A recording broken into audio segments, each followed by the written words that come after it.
ಶ್ರೀಕೃಷ್ಣನ ಕಥೆಯ ಮುಂದಿನ ಭಾಗದಲ್ಲಿ ಶ್ರೀಕೃಷ್ಣನು ಹಣ್ಣುಗಳನ್ನು ತೆಗೆದುಕೊಳ್ಳುವ ಸಲುವಾಗಿ ಮನೆಯೊಳಕ್ಕೆ ಓಡಿ ಹೋಗಿ ದವಸ ಧಾನ್ಯಗಳಿಗಾಗಿ ಎಲ್ಲ ಕಡೆ ಹುಡುಕಾಡಿದ. ಧಾನ್ಯಗಳು ಸಿಕ್ಕಿದವು. ಕೊನೆಗೆ ಒಂದಿಷ್ಟು ಧಾನ್ಯವನ್ನು ತನ್ನ ಪುಟ್ಟ ಮುಷ್ಟಿಯಲ್ಲಿ ಹಿಡಿದು ಮನೆಯಿಂದ ಹೊರಗೆ ಓಡಿ ಬಂದ.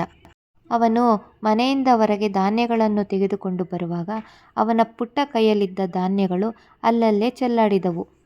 ಶ್ರೀಕೃಷ್ಣನ ಕೈಯಲ್ಲಿದ್ದ ಆ ಧಾನ್ಯವನ್ನು ಆ ಹೆಂಗಸಿನ ಕೈಯಲ್ಲಿ ಕೊಟ್ಟು, ಈ ಧಾನ್ಯಕ್ಕೆ ಬದಲಿಯಾಗಿ ಹಣ್ಣುಗಳನ್ನು ಕೊಡುವೆಯಾ ಎಂದು ಆ ಹೆಂಗಸಿನ ಬಳಿ ಶ್ರೀಕೃಷ್ಣನು ಕೇಳಿದನು. ಶ್ರೀಕೃಷ್ಣನು ತನ್ನ ಮುಷ್ಟಿ ಚಾಚಿದ್ದನ್ನು ಕಂಡು ಅವನ ಮುಗ್ಧತೆಯನ್ನು ನೋಡಿ ಅವನಲ್ಲಿ ಪ್ರೀತಿ ಉಕ್ಕೇರಿತು. ಆಕೆ ಬಡವಿ. ಕೃಷ್ಣ ಕೊಟ್ಟಿದ್ದು ಸ್ವಲ್ಪವೇ ಸ್ವಲ್ಪ ಧಾನ್ಯ. ಆದರೂ ಅವಳು ಅವನಿಗೆ ಅನೇಕ ಹಣ್ಣುಗಳನ್ನು ಕೊಟ್ಟಳು.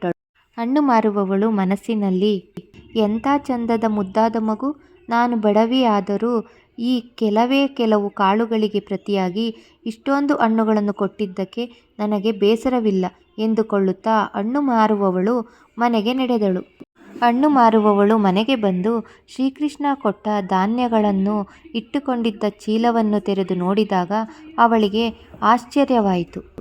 ಏಕೆಂದರೆ ಶ್ರೀಕೃಷ್ಣ ಕೊಟ್ಟಂತಹ ದವಸವೆಲ್ಲವೂ ಬೆಲೆಬಾಳುವ ಅಮೂಲ್ಯ ರತ್ನಗಳಾಗಿ ಮಾರ್ಪಟ್ಟಿದ್ದವು. ಅವುಗಳೆಲ್ಲ ಪ್ರಕಾಶಮಾನವಾಗಿ ಹೊಳೆಯುತ್ತಿದ್ದವು. ಹಣ್ಣು ಮಾರುವವಳು ತನ್ನ ಕಣ್ಣುಗಳನ್ನು ತಾನೇ ನಂಬದಾದಳು. ಕೃಷ್ಣನ ಕಥೆಯ ಮುಂದಿನ ಭಾಗವನ್ನು ನಂತರದ ವಿಡಿಯೋದಲ್ಲಿ ತಿಳಿಯೋಣ. ಈ ಕಥೆ ಏನಾದರೂ ನಿಮಗಿಷ್ಟ ಆದರೆ ಈ ವಿಡಿಯೋಗೊಂದು ಲೈಕ್ ಕೊಡಿ ಹಾಗೂ ನಮ್ಮ ಚಾನಲ್ಗೆ ಸಬ್ಸ್ಕ್ರೈಬ್ ಮಾಡಿ. ಧನ್ಯವಾದಗಳು.